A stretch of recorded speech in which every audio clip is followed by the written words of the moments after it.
আপনারা দেখছেন positive Barta platform. Think positive, be positive. নমস্কার, পজিটিভ বার্তার পর্দায় আপনাদের সকলকে আবারও অনেক অনেক স্বাগত। প্রতিদিনের মতো আমরা চলে এসেছি পজিটিভ বার্তার লাইভ অনুষ্ঠান নিয়ে আপনাদের সঙ্গে কিছু কথা বলবো ও আলাপ আলোচনা করে নেব। তো আজকে যিনি আমাদের মধ্যে উপস্থিত আছেন উনি ভবেশ দাস স্যার। তো উনি একজন বিজ্ঞানের শিক্ষক। তো উনার সাথে পরিচয় করে নেব। তার আগে আমরা চোখ রাখবো পজিটিভ বার্তার ফেসবুক লাইভ এবং ত্রিপুরা নলেজ সিটির পেজে। তো আমাদের অনুষ্ঠান আপনাদের কেমন লাগছে অবশ্যই কমেন্ট করে জানাবেন। তো নমস্কার স্যার। নমস্কার। আমাদের পজিটিভ বার্তায় আপনাকে অনেক অনেক স্বাগত। দর্শক যারা আছেন পজিটিভ বার্তা দেখছেন, আমি ওনাদেরকেও বলবো অনেক অনেক আন্তরিক শুভেচ্ছা এবং ভালোবাসা। ওনারা আমাকে ডেকেছেন, তো পজিটিভ বার্তা সম্পর্কে আমি এই বলবো, নাম রেখেছেন ওনারা পজিটিভ, এই কারণে আমি পজিটিভ বলছি, কারণ আমাকে যেখান থেকে ওনারা আমন্ত্রণ করেছেন এটা পজিটিভই বলতে হবে, ঠিক, এটাকে আমি বলছি পজিটিভ একদম। হ্যাঁ, যেখান থেকে আমাকে ডেকেছেন শুনে, মানে এই যে আমি এখানে বসছি আজকে যে বিষয় নিয়ে, ওই বিষয়টা আসলে খুঁজে এনে আমাকে ডাকা, এইটাই আমি পজিটিভ ভাবছি। অ্যাকচুয়ালি আমি প্রথমে যখন আপনাকে দেখেছিলাম যে আপনি এত সুন্দর একটা পটের গান করছেন, তখনই আমি খুব ইন্টারেস্টেড এবং স্যারকে আমি তখনই এই প্রস্তাব দিই যে আমাদের পজিটিভ বার্তায় আসেন, প্রদর্শনীটি একটু আমাদের সামনে করেন এবং আমাদের পজিটিভ বার্তা অনুষ্ঠানে আপনারা এটা দেখান। তো প্রথমেই বলবো যে আমাদের এই পজিটিভ বার্তায় এসে আপনার কেমন লাগছে? আমি তো অভিভূত, আমি বলবো ওই কারণে অভিভূত। আসলে যে ব্যাপার নিয়ে আমি এসেছি এটা আমি চাইছিলাম, হ্যাঁ, একটু প্রচার হোক। তো এটা একদম প্রথম আপনারা মাস মিডিয়া, হ্যাঁ, আমি স্বাগত জানাবো। আবারও বলছি পজিটিভ বার্তা আমাকে প্রথমবার ডেকেছে যে আমাদের হারানো সংস্কৃতি, বাংলার পুরনো কাহিনীর পট সংস্কৃতি, অনেকেই যারা আছেন গ্রামের তারা জানে, কিন্তু শহরের বা বর্তমান প্রজন্মের ওরা কিন্তু জানে না। তার জন্য আমাকে ডেকেছে পজিটিভ বার্তা। আমি আবারও অসংখ্য অসংখ্য ধন্যবাদ জানাবো। ধন্যবাদ আপনাকেও, আপনি এসেছেন, আমাদের ডাকে সাড়া দিয়েছেন এই কারণে। একদম। তো স্যারের কাছে আমি প্রথম যে প্রশ্নটা নিয়ে যাব, তো আমরা পট শব্দের অর্থ কি এটা জেনে নেব স্যারের কাছ থেকে। আচ্ছা, পট যেটা প্রকৃত অর্থে, পট হলো পাট, আমরা যে বলি যে পাট, যে পাট থেকে তৈরি কাপড়। আচ্ছা, পট মানে কাপড়ের উপরে গোবর, হ্যাঁ, তেঁতুলের বীজ চূর্ণ করে এগুলো আগে পটুয়া যারা এটা তৈরি করে তাদের পটুয়া বলা হয়। তো ওরা ওই সময় আমাদের এখানে রং বা ওইসব ছিল না, তখন তারা প্রাকৃতিক রং ব্যবহার করে কাপড়ের উপরে গোবর বা তেঁতুলের বীজ ওগুলো দিয়ে পিষিয়ে বা খড়ি মাটি দিয়ে শক্ত করে ক্ষেত্র তৈরি করে নিত। তৈরি করে তার মধ্যে ওরা শুকিয়ে তারপরে ছবি অঙ্কন করত বিভিন্ন বিষয়ের উপরে। বিভিন্ন বিষয়, এখানে অনেক বিষয় আছে, এটা রাজনৈতিক হতে পারে, এটা সচেতনামূলক হতে পারে, শিক্ষামূলক হতে পারে, ধর্মীয় হতে পারে, বিজ্ঞানমূলকও হতে পারে, অনেক ক্ষেত্র আছে এগুলোকে প্রয়োগ করা। হ্যাঁ, ওইটা যে ধারাবাহিকভাবে গানের আকারে লিখে, হ্যাঁ, স্ক্রোলিংয়ের মধ্যে আমরা রোল করে এটা গান লিখে এটাকে শব্দ চয়নের মাধ্যমে এবং সুরের মাধ্যমে উপস্থাপন করা, এটাই হলো পট। তো আমরা এখন স্যারের কাছ থেকে দেখে নেব কিভাবে এই পট আমরা প্রদর্শন করি। আচ্ছা, আমি দেখাচ্ছি পট। আমরা এখানে আসলে পট যেভাবে তৈরি করে ওটা তো আসলে আমি ব্যবহার করতে পারিনি, ন্যাচারাল যেটা তৈরি করে আমি কৃত্রিম কালি বা ওইসব দিয়ে চেষ্টা করেছি। হ্যাঁ, তো আমি এটা উপস্থাপন করছি। আচ্ছা, ওই যে সত্যযুগে প্রহ্লাদ ভক্ত হরিপদ সরি প্রভাতে উঠিয়া বলে মুখে হরি হরি, হিরণ্যকশ্যপ বলে কোথা রে তোর হরি, প্রহ্লাদ বলে ফটিকের স্তম্ভে আছে হরি। দৈত্য তখন কি করিল, গদা নিয়ে ফটিক স্তম্ভ চুরমার করিল, স্তম্ভ হতে উঠিলেন নরসিংহ অবতার, জঙ্গায় রাখিয়া তারে করিল সংহার। এই যে ত্রেতা যুগে দশরথ নামেতে রাজা ছিল একজন, রাম লক্ষ্মণ ভরত শত্রুঘ্ন পুত্র চারিজন, আজ্ঞা পেয়ে শ্রীরাম দিলেন গুণে টান, মর্মর শব্দে ধনু হইল দুই খান। রাম সীতার মিলন হলো জনকের পুরে, উলুধ্বনি করে তারা সবে নারী গণে, মাঝে সীতা আগে পাছে দুই মহাবীর, তিনজন হইলেন ঘরের বাহির। রাম চলে চলে লক্ষণ চলে চলে, সীতা মাগো অযোধ্যা নগরীকে শূন্য করে। রাম চলে চলে লক্ষণ চলে চলে, সীতা মাগো অযোধ্যা নগরীকে শূন্য করে। এদিকে গোদাবরী নদী তীরে পঞ্চবটি বনে, রাম সীতা বাস করেন পর্ণ কুটিরে। পাদুকার অভিষেক করিয়া তথায় চলিলেন ভরত শ্রীরামের আজ্ঞায়। জটায়ু নামেতে পক্ষী ছিল মহাবলী, রাবণের সঙ্গে গুরুতর হইল গালাগালি। দুইজনে যুদ্ধ করে দুই মহাবলী, রাবণের অস্ত্রে কাটা গেল জটায়ুর ডানা ঘুলি। এদিকে মুদগরের বাড়ি পরে মহাশব্দ শুনি, উচ্চস্বরে ডাকে কপি জয় রাম ধ্বনি। এদিকে রাম লক্ষণ ক্রোধে সমান অসমান, ঝাঁকে ঝাঁকে ফেলে যেন যম সমবান। রাম রাবণ দুহে যুদ্ধ বাঁধে প্রলয়ের মতন, কতই কাটা যায় মন্ড না যায় ও গণন।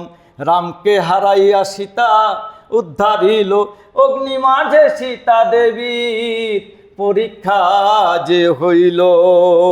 অগ্নি হতে উঠিলেন সীতা ঠাকুরানী, যেমন তেমন আছে তার গায়ের বসনে খানি। রাজা হইয়া রাজসুহ যজ্ঞ করেন রাম মহাবীর, তথায় প্রবেশিল লবকুশ দুই কুমার সুধীর। দুই ভাই লবকুশ গীত গায় বাজাইয়া বিনা, সর্বলোকে শুনে গীত অমৃতের কথা। নাহি চাহিলেন সীতা এই ছাওয়ালে, শ্রীরামের দেখি প্রবেশে পাতালে। এদিকে কুটিলায় কয় আয়েন দাদা দেখেন নাই আসিয়া, তোমার বধূ প্রেম করে কদম তলা গিয়ায়। এ কথা শুনিয়া আয়েন গদা নিয়ে এলো, বাসিকে অসিরূপী কালী পুজিতে লাগিল। এই যে সাজের বেলায় যমুনার জল আনতে বলে কে, সাজের বেলায় যমুনার জল আনতে বলে কে। না জানি কোন কালার সাথে মন মজেছে, না জানি কোন কালার সাথে মন মজেছে। সাজের বেলায় যমুনার জল আনতে বলে কে, সাজের বেলায় যমুনার জল আনতে বলে কে। তরু তলে কৃষ্ণ যে মুরলি দিল টান, শুনে যত ব্রজের গোপী না ধরে পরাণ। সাজের বেলায় যমুনার জল আনতে বলে কে, সাজের বেলায় যমুনার জল আনতে বলে কে। জল আনিতে যান গো রাধে ঘুমটা টানিয়া, ঠুমুকে ঠামুকে চলে কৃষ্ণ বিনোদিয়া। সাজের বেলায় যমুনার জল আনতে বলে কে, সাজের বেলায় যমুনার জল আনতে বলে কে। এদিকে স্বামী স্ত্রী দুজনে ধরিয়া করাত, বিশ্বক্ষেত্রের মুন্ড করিল দুই পাত। জগায় মদায় তারা দুবায় অতি বড় ষণ্ড, রাজ্যের মধ্যে অত্যাচারে করে লণ্ড ভণ্ড। জমিদারের ঋণের জন্য পায়ে দিল বেরি, তারা উভয়ে উভয়ে লাগছে কারাকারি। গৌর নিতায় তারা দুবায় নাচে প্রেম তরঙ্গে, অদ্বৈত আর গদাধর শ্রীনিবাস সঙ্গে। তারা পঞ্চজনে এক মিলনে পঞ্চগুণ গায়, জীবের তরে ঘরে ঘরে হরিনাম বিলায়।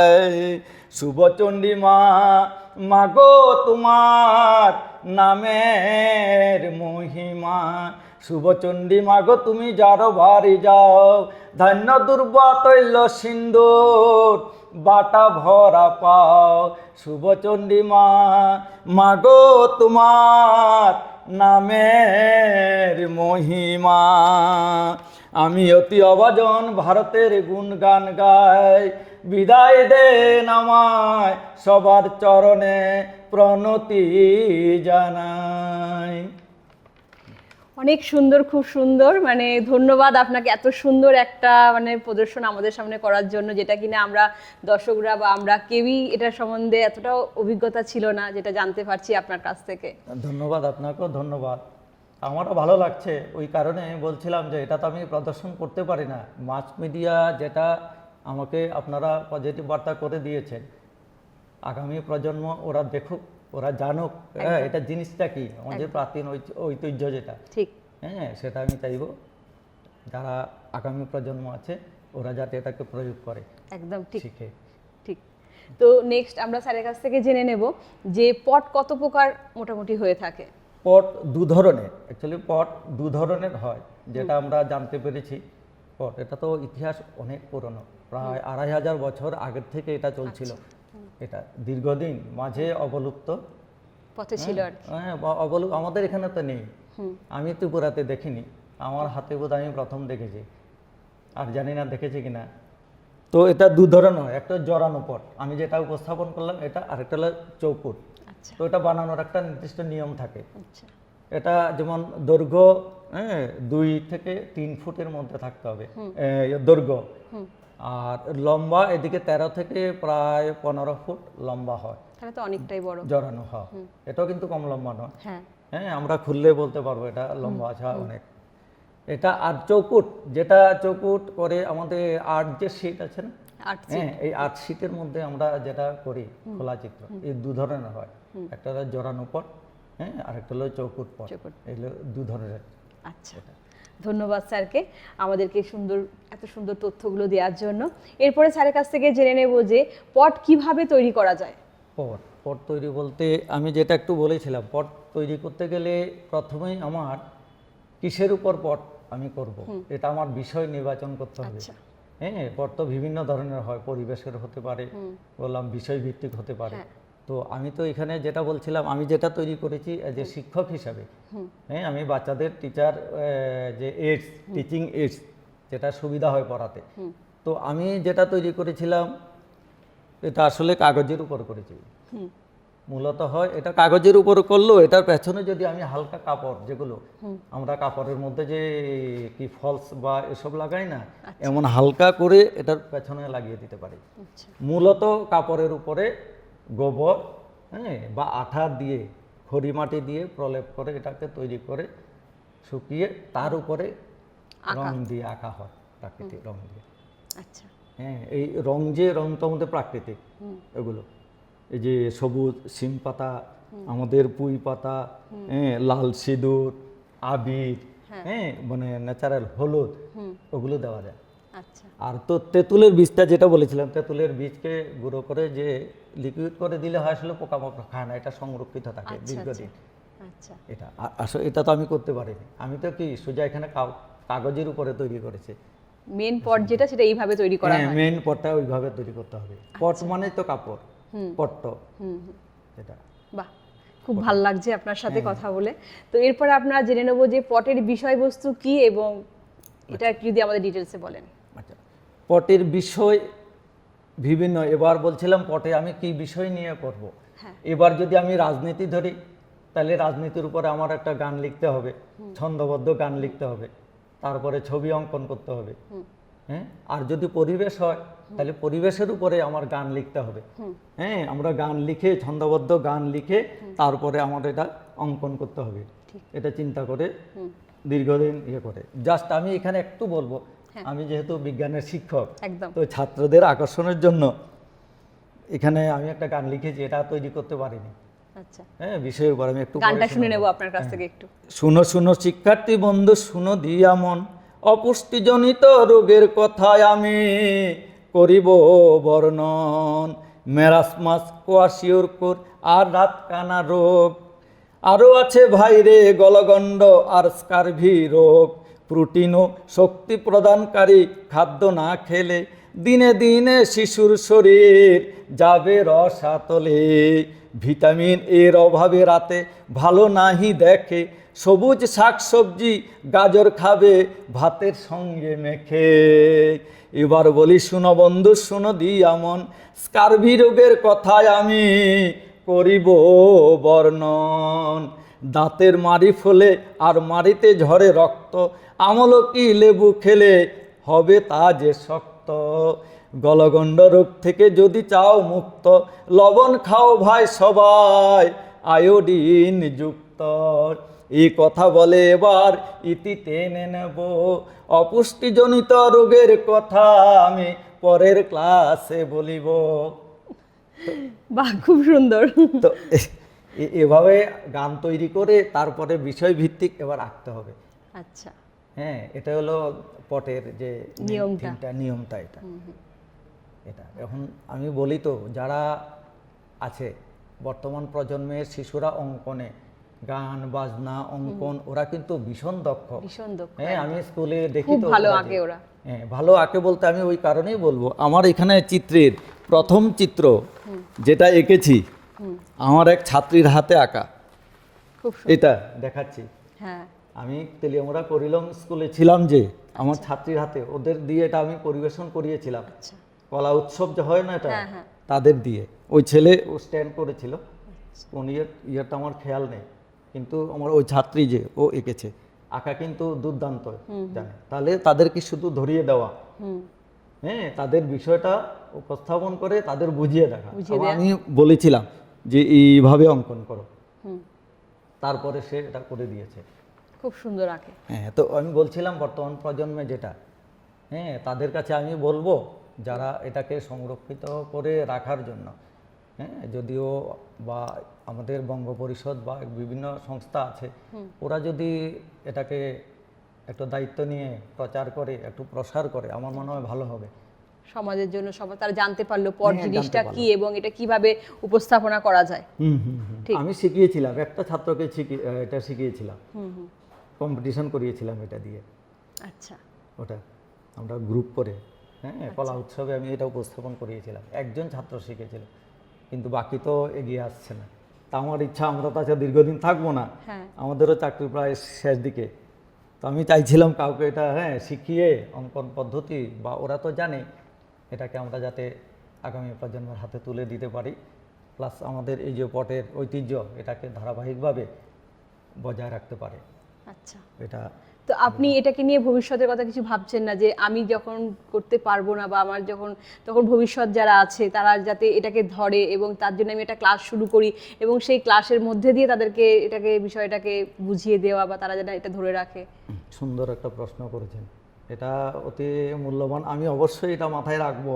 আমি তো এমনিতে স্কুলে দেখাই, তার জন্য আলাদা একটা রুম করা যায় কিনা, মানে যাতে ক্লাসরুম একদম। আলাদা একটা, এবং যারা ইন্টারেস্টেড হবে অবশ্যই স্যারের কাছে আসবে এবং এই বিষয়টা শিখে নিয়ে এবং ভবিষ্যতে তারা প্রদর্শিত করতে পারে। এটা ভালো, উত্তম প্রশ্ন। আমারও মানে খুব ভালো লেগেছে, আমি চেষ্টা করবো অবশ্যই। একদম, অবশ্যই এটা চেষ্টা যাতে এটার বিলুপ্তি না হয়ে যায় একেবারে। হ্যাঁ, আমি তো এমনিতে গান বাজনা করাই হ্যাঁ, স্কুলে, তো এটার সঙ্গে আর একটু সংযোজন করে দেবো। একদম, সময় বার করে যদি একটু এটা করেন আর কি। হ্যাঁ, অবশ্যই সময় আছে, আমার কাছে সময় আছে, আমি ছাত্রদের জন্য পড়ে থাকি। একটা ভালো জিনিস তারা শিখতে পারবে আর কি। এটাকে অবশ্যই। তো নেক্সট আমরা স্যারের কাছে আসবো যে প্রশ্নটা নিয়ে, যে পটের যে প্রকারভেদ, এটা কত প্রকারে বা কিরকম? পটের মানে বিভিন্ন পট যে আছে, ওগুলো তো কালীঘাটের পট বলে, হ্যাঁ, কেউ কালীঘাটেরও পট বলে, যেখানে আছে যেমন দেখেন এই যে পটের প্রকারভেদের মধ্যে চকসুধন পট, জমপট, সাহেব পট, কালীঘাটের পট, গাজী পট, এগুলো কিন্তু বিখ্যাত। হ্যাঁ, আছে গাজী পট, সত্যপীরের পট, আচ্ছা। পাপুজি পট, হিন্দু প্রাণ পট। মানে এগুলোকে যেভাবে আপনি বললেন বা করলেন এইভাবে, মানে এটাও ঠিক সেইভাবেই মানে প্রদর্শিত হবে আমাদের কাছে, মানে ছবি মাধ্যমে গান করে। ছবির মাধ্যমে গান করে পটে। আচ্ছা। হ্যাঁ, তবে গান যে এক একজন এক একটা সুরে করে, আচ্ছা, পার্টিকুলার, হ্যাঁ, নিজস্ব এক একটা সুরে করে। আচ্ছা, তবে উপস্থাপন এইভাবেই গান করে, ছবি দেখিয়ে, আচ্ছা। এটা করতো তারা। বাহ, খুব সুন্দর, স্যারকে অনেক ধন্যবাদ। তো এরপরে আসবো যে সারা যে পট আঁকেন, সারা যে পট আঁকেন, সেটা তাদের কি বলে? পটুয়া। যারা পট নিয়ে এসব থাকে, হ্যাঁ। হ্যাঁ, তাদের বলা হয় পটুয়া। ওটা একটা পটুয়া সম্প্রদায় আছে, আচ্ছা। তাদের মানে তারা চিত্রকর, তাদের টাইটেল চিত্রকর হয়ে গেছে এটা তাদের। এটা বর্তমানে কলকাতা পশ্চিম মেদিনীপুরে পিংলা করে নবগ্রাম, এখানে আচ্ছা, এটা পটের গ্রাম, এখানে মেলা মানে বসে। এখানেই ওনারা এইটার মানে মেনলি ওখানে যে বিখ্যাত এখানটা। হ্যাঁ হ্যাঁ, এখন বিখ্যাত এটা। উড়িষ্যা তো আছে এটা, আসলে বাংলাদেশে বিশেষ করে বাংলা গাজীপুর, হ্যাঁ বাংলা আছে, উড়িষ্যাতে আছে, কলকাতা, আচ্ছা, ওই যে পশ্চিম মেদিনীপুরে পিংলা, এটা আমরা যতটুকু জানতে পেরেছি, পিংলা একটা গ্রাম আছে, হ্যাঁ ওখানে ওইটা তার জন্য বিখ্যাত। এবং ওরা কি করে, শিল্পী, ওটা থেকে তারা কি ইনকাম করে, বাড়ি বাড়ি ঘুরে এগুলো দেখিয়ে বিক্রি করে ওটা থেকে অর্থ উপার্জন করে। তো এবার আমরা স্যারের কাছ থেকে জেনে, স্যারের এটা মানে আগ্রহটা কোথা থেকে এলো, মানে স্যার কোথা থেকে মানে এটার প্রতি একটা আগ্রহ হলেন এবং শিখলেন যে না আমি এটা করব? ভালো প্রশ্ন। আগ্রহ এটা হয়েছে আমার 2005 সালে, আমি যখন শিক্ষকতা করি। শিক্ষকতা করার পর আমি কোনো একটা স্কুলের ট্রেনিংয়ে, সর্বশিক্ষার এক ট্রেনিংয়ে আমাকে মাস্টার ট্রেনার করেছিল। তো মাস্টার ট্রেনার করার পর আমাদের ট্রেনিং করতে আমরা এসেছিলাম আগরতলা ভাগাযতীন যে যুব আবাস আছে, আচ্ছা, ওখানে আমাদের ট্রেনিং করেছিল কলকাতা থেকে এসে বিক্রমশিলা এডুকেশনাল সোসাইটি। তো ওরা যখন দেখিয়েছিল যে টিচিং এইডস, শিক্ষা প্রদীপন, যে শিক্ষা প্রদীপন কি কি, তো আমাদের চক ডাস্টার অন্যান্য প্রদীপন তো আছে, তার মধ্যে একটা নতুন শুনলাম যে পটচিত্র। তো আমরা বললাম স্যার পটচিত্র এটা আবার কি? তো স্যার বলছিল ছবি করে গান গেয়ে বিষয়বস্তু এভাবে উপস্থাপন করা। তখন বললাম আমার তো ওই যে ছোটবেলা আমি গ্রামে দেখেছিলাম, তো আমার কিছু কিছু মনে আছে। তো স্যারকে শোনালাম, হ্যাঁ এটা হলো পটচিত্র। আমি তো তাহলে এক কাজ করি, আমি তো আঁকতে পারি মোটামুটি, আঁকা তো আর কখনো শিখিনি, আমাদের সৌভাগ্য হয়নি, নিজে নিজে আর্ট যা করি নিজেই করি, আচ্ছা, মাস্টার বা এসব নেই। তো ওই তখন থেকে স্যারকে এঁকে দেখিয়েছিলাম রাত্রিবেলা, একটা বা দুটো ছবি। তখন এটা ছিল রামায়ণের ত্রেতা যুগ থেকে। আচ্ছা, হ্যাঁ ওটা যখন দেখেছি, স্যার বলছে এটা, তখন আমি বললাম রাত্রেবেলা বসে বসে এগুলো লিখছি। হ্যাঁ রাম সীতা মানে রামের দশরথের 4 পুত্র, এখান থেকে শুরু করে বনবাস লবকুশ করে একেবারে যুদ্ধ টুদ্ধ, এটা এটা ধারাবাহিকভাবে আমি শ্লোকের মতো লিখে তখন উপস্থাপন করি। ওই তখন আমার শুরু একটা কিউরিসিটি। তো স্যার দেখে খুব খুশি হয়ে গেছিলেন? খুশি হয়েছিলেন, মানে আমাদের তখন তদানীন্তন আমাদের ডিও স্যার ছিলেন সম্ভবত রিয়াং স্যার, পরদিন আসবে। তো স্যার আমাকে বলছে আপনি এটা করবেন। তো আমি উৎসাহ এটা স্যারকে দেখাবো, নতুন একটা শিক্ষা প্রদীপন আমাদের কাছে। হ্যাঁ, ওই তখন থেকে এটা আমার হাতে খড়ি আমি বলবো।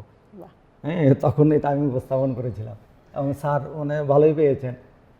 ওই তখন থেকে আমি যখন ট্রেনিং করাতাম, পরবর্তী সময় আমরা বিআরসি হলে গিয়ে যখন ট্রেনিং করাতাম, ওই ট্রেনিং পারপাসে প্রতি ট্রেনিংয়ে ওইটা বাংলার উপরও দেওয়া যায়, হ্যাঁ আর সঙ্গে ইতিহাসের উপর দেওয়া যায়। এখানে রাম রাবণের কাহিনী বা ওসব আছে, ওটা বাংলাতে দেওয়া যেত, ইতিহাসে দেওয়া যেত, দুটোর জন্য করেছিলাম এটা। তখনই এটাতে আমার আকর্ষণ, ওইভাবে এটা আমার হাতে খড়ি মানে শুরু বলবো, ইন্টারেস্টে একদম তখন করেছিলাম। তো স্যারকে অনেক ধন্যবাদ। তো এরপরে স্যার কাছে জানবো যে স্যার এখন কিভাবে আপনি এটাকে প্রদর্শিত করেন? এখন প্রদর্শিত করি বলতে আমাদের বিভিন্ন যখন ট্রেনিং হয়, তো আমার মনের মধ্যে একটা জিনিস আছে, ওইটা বলছিলেন যে এটাকে কি করে আগামী প্রজন্মের কাছে নেওয়া যায়। হ্যাঁ, তো বিভিন্ন যখন অনুষ্ঠান হয় আমাদের স্কুল ভিত্তিক বিভিন্ন ট্রেনিং হয়, এই কিছুদিন আগে আমাদের একটা ট্রেনিং হয়েছিল 5 দিন আগে। তো সবাই জানে আমার হাতে এটা আছে, বা নতুন যারা গেছেন মাস্টারমশাইরা অনেকেই জানেন না, তো তাদের উপস্থাপন করা, তাদের জানান দেওয়া। ঠিক, হ্যাঁ তখন ওই আমরা এটা আমি পরিবেশন করি। ওরাও বলে, মাস্টারমশাইরা ম্যাডামেরা বলেন যে আপনার এটা আনুন, আমরা দেখতে চাই, শুনতে চাই। ওই তখন এটা আমি পরিবেশন করি। ওই দেখলাম এবার যখন দেখলাম কি এখানে ওই যে উত্তরপত্র মূল্যায়নে যখন তখন একবার দেখিয়েছিলাম। তারপরেই তো আমি পেলাম কি কাব্যলোক সংস্থার যে এখানে ওই যে তাদের বর্ষবরণ বিদায়, ওখানে আমি আপনাকে প্রথম দেখেছিলাম। হ্যাঁ হ্যাঁ হ্যাঁ হ্যাঁ ঠিক, ওই তখন এটা আমি উপস্থাপন করতে পারি। এইভাবে এখন ধারাবাহিক চলছে, এখন আশা করি সবাই দেখছে। হ্যাঁ, দর্শকদের মধ্যে দিয়ে আপনি চলে যাচ্ছেন, তাদের কাছে মেসেজ চলে যাচ্ছে যে পটের চিত্র কি হয়ে থাকে এবং কিভাবে গান গেয়ে পটের এই চিত্রকে প্রদর্শন করা হয়। তো স্যারের কাছ থেকে আমরা জেনে নেব যে পটচিত্রের গুরুত্বটা কি। গুরুত্ব তো অসীম, আমি বলবো অসীম গুরুত্ব। কেমন গুরুত্ব? এখানে যেটা বিষয় উপস্থাপন করেছি, রাম রাবণের কাহিনী, আগে কিন্তু পুতুল নাচে দেখাতো, হ্যাঁ, পাপেট শো বিভিন্ন হতো, এখন কিন্তু দেখি না আমরা। গ্রামে গঞ্জে কিন্তু পাপেট শোগুলো দেখতাম, পট তো দেখতাম। হ্যাঁ, তো তখন দেখলাম আমরা ধারাবাহিকভাবে, বা ঠাকুমা মা ওরা রামায়ণের গল্প বলতো, তো পরে দেখলাম না এইভাবে যদি সুর করে বলে এবং খুব তাড়াতাড়ি এটা রপ্ত করা যায় এবং ইন্টারেস্টেড হয়, আনন্দও পায় শুনতে। হ্যাঁ, এইদিকে বলবো যে এটার গুরুত্ব অপরিসীম। বাচ্চাদের আমি যদি লাইন, আমরা সরব পাঠ বলি, আকর্ষণ একটু কম থাকে, কারো কারো থাকে, কারো কারো থাকে না। আর আমি দেখলাম কি, আমি যদি সুর করে বলে যাই, ছবি দেখিয়ে, তারা খুব আনন্দ পায় এবং খুব তাড়াতাড়ি রপ্ত করতে পারে। ঠিক। হ্যাঁ, ওইদিকে দেখলাম ওইটার গুরুত্ব অপরিসীম। একদম। হ্যাঁ, আর আমাদের যারা আছে বর্তমান প্রজন্মে তো কি মিডিয়া বা সোশ্যাল মিডিয়া, হ্যাঁ, এখন তো তথ্য বিপ্লবের যুগ। হ্যাঁ, মোবাইল, ইন্টারনেট সমস্ত কিছু এসে গেছে। তার থেকে সবাই তো মোবাইলে ব্যস্ত বা বিভিন্ন ইলেকট্রনিক ডিভাইসে, এর মধ্যে তা একটা নতুনত্ব। তো ওইদিকে দেখলাম যে ছেলে মেয়েদের যদি এভাবে দেখানো যায়, ওরা আরও আকৃষ্ট হবে। প্লাস আমাদের সমাজে অন্যান্য যারা আছে লেখাপড়া ছাড়া, হ্যাঁ, তারাও আকৃষ্ট হবে, শুনতে পাবে পুরনো কাহিনীগুলো, হ্যাঁ, এভাবে শুনবে। তো আমি যেই জায়গাতেই উপস্থাপন করেছি, সবাই হ্যাঁ আনন্দের সঙ্গে গ্রহণ করেছে। তার থেকে বুঝলাম না এটা কি গুরুত্ব আছে, অনেক আছে। একদম ঠিক, অনেক গুরুত্ব আছে। ঠিক। ধন্যবাদ স্যারকে। তো আপনাকে বলবো যে কোন জেলায় এই পটের জন্য সবথেকে বিখ্যাত বলে আপনি এখন মনে করেন? এখন বলতে আমাদের এখানে তো নেই, আমি যতটুকু আমার জানা বলছিলাম যে ওই পশ্চিম মেদিনীপুর, ওয়েস্ট বেঙ্গলের পশ্চিম মেদিনীপুরের পিংলা নবগ্রাম, হ্যাঁ, ওটা এখন বিখ্যাত। এখানে তোদের মেলা যে বসে, মেলাতে বাইরে বিদেশ থেকে লোক আসে, শুধু পটের যে ছবি আঁকা, পটের তো অনেক সামগ্রী। ওইখানে গ্রামটা যে পুরো, হ্যাঁ, পুরো গ্রামের দেওয়াল টেওয়ালে যে পটের ছবি আঁকা, পটের ছবি আঁকার নির্দিষ্ট একটা রুলস আছে এটা, এবং ওটা এখানেই আছে। আমাদের এখানে তো বোধহয় এগুলো খুব কম। তা আমি মাঝে মাঝে দেখি আমাদের বাড়ি পুরনো যেখানে ছিল, ওই যারা চা বাগান ছিল, উড়িষ্যার কিছু লোক ছিল, তারা ওই ঘর যে করতো মাটির দেওয়াল, মাটির দেওয়ালে কিছু অঙ্কন টঙ্কন করে দিত। না, আমি আগরতলায় এখানে দেখেছিলাম যে আলপনা গ্রাম, এখানে আমি দেখেছিলাম এক সময় যে মেলাও বসতো এবং বিভিন্ন তাদের মানে যার যার বাড়িতে বাড়িতে তারা বিভিন্ন, এই যে আপনি যেরকম ভাবে বললেন আর কি, তো এরকমই তারা ড্রয়িং মানে আঁকা তাদের ওয়ালে ওয়ালে আঁকতেন এবং আলপনা স্বরূপ ঘর যে উঠান থাকে আমাদের, উঠানের মধ্যে এঁকে রেখেছিলেন আর কি। আমার ভালো লেগেছিল এগুলো, তো আমরা গেছিলাম ওখানে দেখতে আর কি। আচ্ছা আচ্ছা, আমরা আবার করি মানে যে উঠানে যে আঁকা, ওগুলো তো আমরা পৌষ সংক্রান্তি বা ওইখানে উঠানে আমরা এগুলো এঁকে দিই, গ্রামে গঞ্জে তো এটা বেশি। এবং এই আলপনা তারা যে ঘরের ওয়ালের মধ্যে এঁকেছিল, আমাদের আগরতলায় প্রচুর মানুষ এবং বাইরে থেকেও প্রচুর মানুষ গিয়ে গিয়ে মানে দেখেছেন আর কি ওই আলপনা গ্রামের আলপনা। হ্যাঁ হ্যাঁ হ্যাঁ, এটা ভালো, এটা ভালো, খুব সুন্দর লেগেছিল আমার কাছে। ওটা আমাদের এখানে তো ভালো উদ্যোগ, তা আমাদের তো পুরাতে এটা পদার্পণ আছে, হ্যাঁ, শুরু এদিকে ভালো, একদম ঠিক। ধন্যবাদ স্যারকে আবারও। তো স্যার তো আমাদের বিজ্ঞানের শিক্ষক, তো ওনার কাছ থেকে আমরা কিছু মানে ওনার স্কুল সম্বন্ধে একটু জেনে নেব যে উনি কিভাবে এগুলোকে ওনার স্কুলের ছাত্রদের কাছে পৌঁছে দেন। এটা বলছে স্কুলে আমি বরাবরই বিশেষ করে কালচারাল দিকটা আমি দেখি, বিজ্ঞানের পাশাপাশি কালচারাল দিকটা যে ওইটাও আমি রাখি। তো ছেলে মেয়েদের দেখি কিছু সংখ্যক ছেলে মেয়ে খুব ইন্টারেস্টেড, কিছু সংখ্যক ছেলে মেয়ে গ্রামে গঞ্জে তো কিছু সংখ্যক ছেলে মেয়ে ওরা আবার ইন্টারেস্টেড না। এটা দুটো গ্রুপ দেখা যায়। এর মধ্যে আরেকটা জিনিস বলবো, ছেলে মেয়েদের সংখ্যা বেশি, ছেলেদের সংখ্যা মনে হয় ক্রমান্বয়ে পিছিয়ে পড়ছে। যতগুলো দেখছি আমি, যত সব ম্যাক্সিমাম ক্ষেত্রে এক দুটো আমরা ছেলে পাই, বাকি সব মেয়ে। তো তাদের মাঝে মধ্যে রেগুলার তো করা যায় না, হ্যাঁ, মাঝে মধ্যে আমি যখন বিভিন্ন প্রক্সি ক্লাসে যাই, হ্যাঁ, তখন গিয়ে আমি কিন্তু পটের আকাজে প্রথমেই ওদের এটা ধরি, কারণ আমি নতুন একটা ক্লাসে গেলে যারা ক্লাস টিচার থাকেন, যারা থাকেন অন্যান্য, তাদের সঙ্গে দীর্ঘদিন একটা একাত্মতা হয়ে থাকে সাবজেক্ট অনুযায়ী। তো আমি যখন নতুন করে যাই, আমি গিয়ে প্রথমেই অঙ্কন ধরি, কারণ বাচ্চারা জানি ওরা খুব কোমলমতি, ওরা খুব ইন্টারেস্টেড থাকে। হ্যাঁ, ওই তখন ধীরে ধীরে আমি এই অঙ্কনের দিকে ঢুকি। তো আপনি কি ক্লাসের মধ্যে আপনার এই পটের বিজ্ঞানের, যেহেতু আপনি শিক্ষক, সেই বিজ্ঞানের আঁকা দিয়ে কি পটের এটাকে প্রদর্শিত করতে পারেন? হ্যাঁ, পারি। আমি কিছুক্ষণ আগে যেটা ওই রোগ সম্পর্কে বললাম যে এখানে একটা হ্যাঁ হ্যাঁ উপস্থাপন করেছি, হ্যাঁ হ্যাঁ, এখানে আরেকটা আছে, যেমন ধানের উপরে আমি একটা লিখলাম, হ্যাঁ। এটা কিন্তু আঁকতে পারিনি।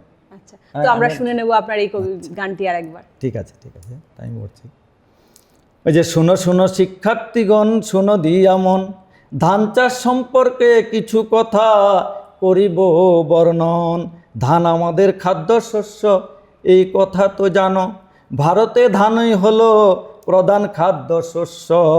শতে শতজন ভাইরে কৃষির উপর বাঁচে, জাতীয় আয়ের বৃহৎ অংশ কৃষি থেকে আসে। এবার বলি শুনো বন্ধু, শুনো দিয়া মন, ধান চাষের কথায় আমি করিব বর্ণন। মৌসুমি বায়ুতে ভাইরে ধান ভালো ফলে, ধান উৎপাদনে ভাইরে মৃত্তিকা তো লাগে। উর্বর দোআঁশ মাটিতে ধান ভালো ফলে, আরও ভালো হয় যদি পলল মিশ্রণ থাকে। বৃষ্টিপাত লাগে ভাইরে 250 সেন্টিমিটার, 27 ডিগ্রি সেন্টিগ্রেড উত্তাপ দরকার। প্রাচীন প্রথাতে লাগে শ্রমিক বেশি, আধুনিক প্রথাতে লাগে মূলধন বেশি। সর্বশেষে বলি আমি শিক্ষার্থী বন্ধুকে, এই কথাগুলি সব মনেতে রাখিবে। বাহ, খুব সুন্দর। তো এরপরে জানতে চাইবো যে আপনি ভবিষ্যতে যে আমাদের যে বাচ্চারা আছে, তারা যদি কেউ মানে এটার প্রতি আকর্ষণ হয়, তো তারা কিভাবে এগিয়ে যাবে একটু আমাদের বলুন। এগিয়ে আমি এখানে বলবো, আমি স্টুডিওতে আছি, তো আমি বার্তাটা ছড়িয়ে দিতে চাই। তো কেউ যদি যোগাযোগ করে, হ্যাঁ, শেখার ইচ্ছা প্রকাশ করে, আমি অবশ্যই তাকে সহায়তা করব। আমি অবশ্যই সময় দেব, আমি বলছি। আচ্ছা, হ্যাঁ, কি করে করতে হয়, হ্যাঁ, কিভাবে লিখতে হবে, কিভাবে অঙ্কন করতে হবে, হ্যাঁ, সমস্ত আমার যত রুলস আছে, আচ্ছা। পুরো তো আর আমি জানি না, হ্যাঁ, অনেক পুরনো আমাদের এখানে এগুলো। আর এরকম শিক্ষক তো আমরা সেই নেই আগরতলা, একদমই বলবো। তো যদি আপনারা কেউ শিখতে চান বা ইন্টারেস্টেড হন এটার প্রতি, স্যারের সাথে অবশ্যই যোগাযোগ করবেন। আমি আমার একটু ঠিকানাটা বলে দিচ্ছি। অবশ্যই। আমি Chandrapur, Agartala ISBT Chandrapur Jamtala, ward office 10 এর পাশে। এখানে গিয়ে আমার নাম বললেই হবে। আর সঙ্গে যদি আপনার ফোন নাম্বারটা একটু দিয়ে দেন। হ্যাঁ, আমার ফোন নাম্বার আছে, আমি বলে দেই। হ্যাঁ, অবশ্যই। 9436474991। ধন্যবাদ স্যারকে। তো ধন্যবাদ জানাবো স্যারকে আবারও, যে আমাদের এই পজিটিভ বার্তার প্ল্যাটফর্মে এসে স্যারের এই মূল্যবান সময় দেওয়ার জন্য। তো আজকে আমরা আমাদের অনুষ্ঠান এখানেই সমাপ্ত করব। নমস্কার। নমস্কার।